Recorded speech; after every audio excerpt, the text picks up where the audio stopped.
Audi's smallest, most affordable SUV is getting a significant update for 2026, sporting a buff new body that's slightly bigger than before and adopting the handsome styling of its larger relatives, specifically the gas-fed Q5 compact SUV and that model's de facto all-electric sibling, the Q6 e-tron.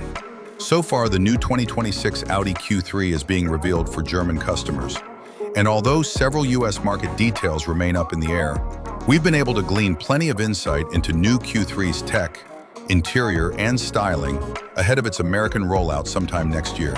Even if the 2026 Audi Q3's length, width, and height were exactly the same as that of the 2025 model, we'd think the new one was bigger. That's how much more substantial and grown-up the updated Q3 appears, thanks in part to the same split running light and headlight treatment as the Q5 and Q6 e-tron models, as well as a similar fender bulge design. Note the strong shoulder lines above each wheel opening. A new twist? The little downward teardrop-like element hanging off each corner of the taillights. A styling cue that's evocative of the e-tron GT electric sports sedan. By now, almost everyone knows that, generally speaking, Audi interiors blend modern minimalism with quality, if muted, materials. The 2026 Audi Q3 looks almost AI-generated. If your prompt was, "Design me a new Audi interior in 2026. That's no bad thing, of course, and we hope that the new Q3's cabin materials are at least nicer than the somewhat basic wares employed by the present version, which, like the similarly sized A3 compact sedan, feels somewhat low buck compared to larger Audis.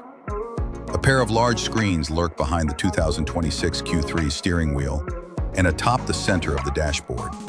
Ahead of the driver is an 11.9-inch digitized gauge cluster, while a 12.8-inch touchscreen sits to its right. If you look at the center console, however, you might catch a hint that something weird is going on with the shifter. There isn't one. Instead, there is a starter button, an electronic parking brake switch, and an audio control knob operating volume and track selection. Overseas, the Q3 will offer a plethora of engine options, starting with a TFSI, turbocharged 1.5-liter four-cylinder, making 147 horsepower that includes cylinder deactivation, which shuts down 2 of the 4 cylinders to save fuel, and a 48-volt mild hybrid system.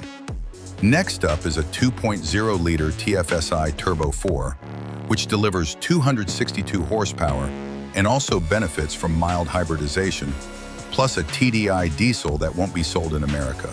Finally, there's the Q3 e-Hybrid, a plug-in hybrid boasting 268 horse and 295 pound-feet of torque between its gas engine and 114 horsepower, 243 pound-feet electric motor. It employs a 25.7 kilowatt-hour lithium-ion battery. Usable capacity is 19.7 kilowatt-hours, said to help scoot the Q3 up to 75 miles on electric power alone, at least according to the highly optimistic WLTP test cycle. But even figuring some lower amount were the Q3 e-Hybrid to be tested using EPA standards, the plug-in hybrid, PAV Q3, could still be good for an impressive 50-some miles of EV-only range. Audi is releasing the new 2026 Q3 in Germany later this year, but sales won't start here in America until sometime next year.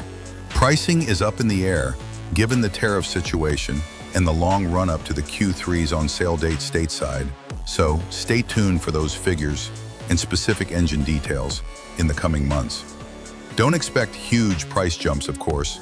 The Q3 is Audi's entry-level SUV here in America, and currently, it is one of the more affordable luxury SUVs you can buy.